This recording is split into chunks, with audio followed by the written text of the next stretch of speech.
Hey guys, welcome back to the channel. I just wanted to do a recap for the Romance Reads Bingo card challenge that I did in February.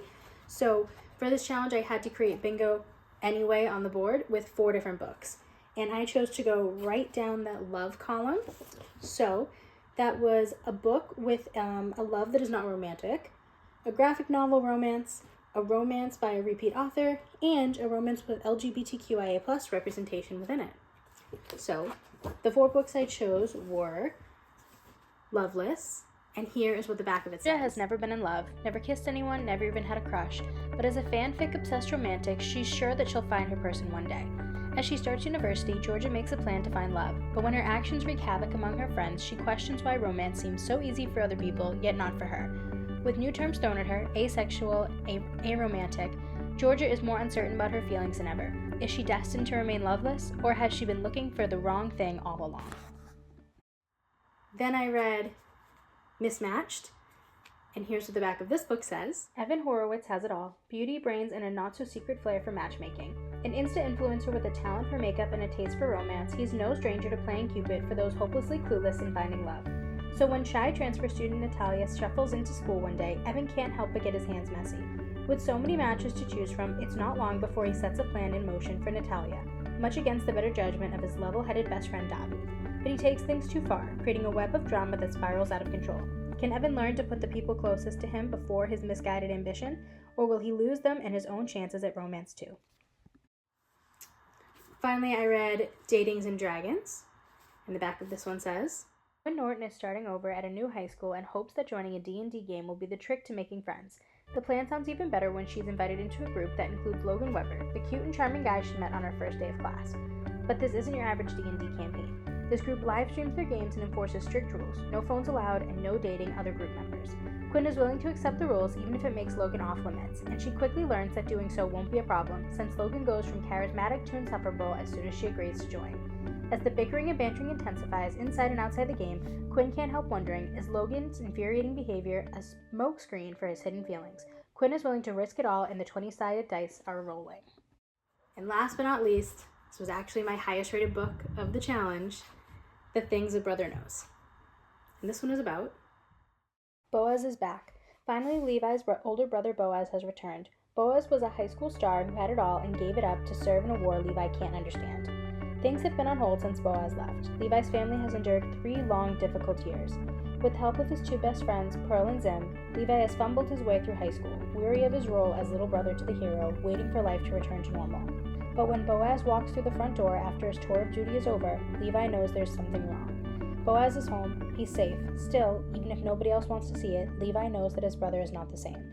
Levi begins to wonder if maybe things will never return to normal. Maybe the waiting will never be over.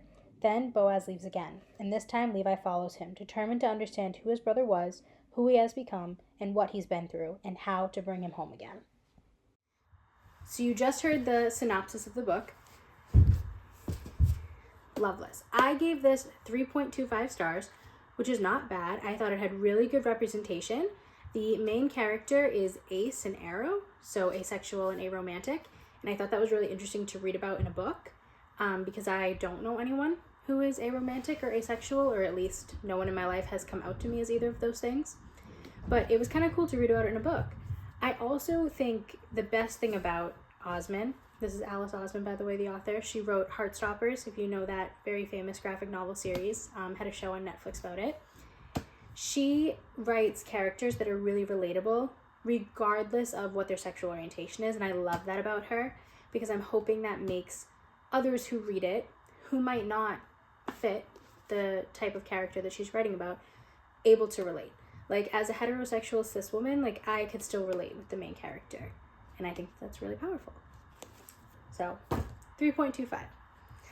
Then, I jumped into Mismatched, which is like if you heard the description, matchmaker gone wrong type of deal.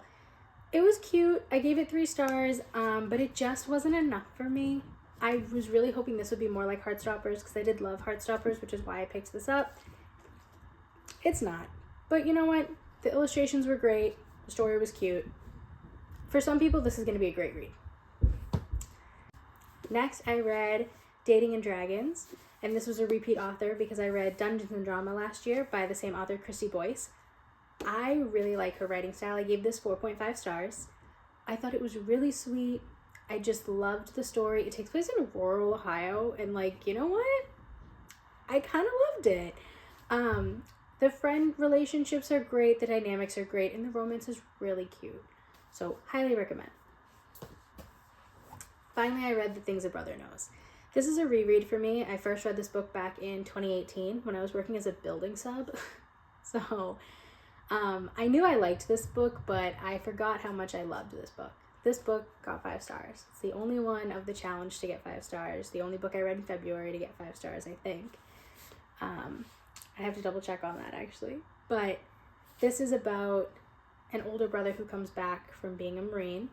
It's written in 2010. So let me give that context. So for anyone who is, a millennial like me and grew up with the war that resulted from 9/11 and all that, that's the war he goes and serves in as a Marine.